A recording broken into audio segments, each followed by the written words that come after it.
Սյունիքի թրիփը Թրամփի միջազգային խաղաղության եւ բարգավաճման երթուղին Երևանը հույս ունի, թե պետք է նպաստի տարածաշրջանային հաղորդակցությունների ապաշրջափակմանը։ Արտգործնախարարության խոսնակը PassBlue-ին տված հարցազրույցում շեշտում է ոչ միայն մեկ հատվածով, այլ ընդհանուր։ Հստակեցնում է Անի Բադալյանը, խոսքը միայն Հայաստանի, Ադրբեջանի կամ Հարավային Կովկասի մասին չէ։ Սա կարող է լինել ավելի մեծ միջին միջանցքի եւ այլ նախագծերի մի մասը, որոնք Ասիան կկապեն Եվրոպային եւ հակառակը։ Հայաստանում իրականացվող ցանկացած կապի նախագիծ մնում է Հայաստանի ինքնիշխանության ներքո, սա մեզ համար շատ կարևոր է։ Մենք կքննարկենք այլ տեխնիկական մանրամասներ, կորոշենք, թե ինչպես է գործարկվում, բայց դա կմնա Հայաստանի ինքնիշխանության ներքո։ Բաքվում ապօրինաբար բանտարկված հայերի, այդ թվում Արցախի նախկին ռազմաքաղաքական ղեկավարության ազատարձակման համար, ըստ մեր երկրի գլխավոր դիվանագիտական կառույցի ներկայացուցչի, ընթանում են բանակցություններ, առաջին հերթին տետ-ա-տետ, հենց ադրբեջանական իշխանությունների հետ։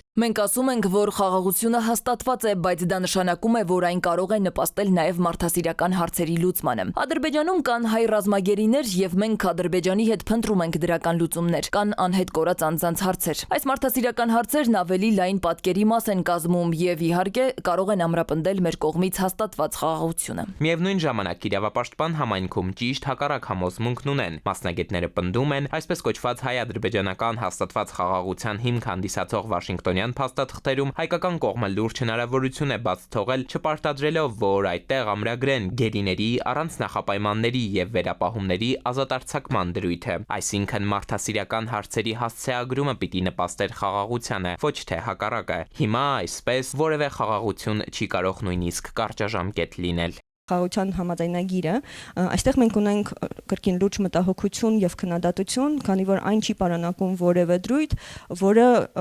նախ կկարգավորեր գերիների անհապաղ վերադարձը, որը թեև Ժնևյան կոնվենցիաներով նախատեսված է, բայց ոչ մեկ չի խանգարում, որպեսզի լրացուցիչ ավելի հստակ երաշխիքներով այդ հարցը կարգավորվեր։ Իդեպ, ինչ վերաբերում է Իրանի հետ Հայաստանի սահմանին բարեկություն իրականացնող ռուս զինվորներին, PassBlue-ի թղթակիցն ուղիղ հարցնում է արտգործնախարարության խոսնակին. արդյոք խաղաղության համաձայնագիրը նշանակում է, որ ռուս զինվորները կհեռանան սահմանից, եւ ըստ Անի Բադալյանի, այս հարցը Ռուսաստանի հետ երկկողմ համաձայնագրով է կարգավորվում, ուստի նախաստորագրված խաղաղությանը չի վերաբերում։ Էդուարդ Պողոսյան, ժամը լրատվական։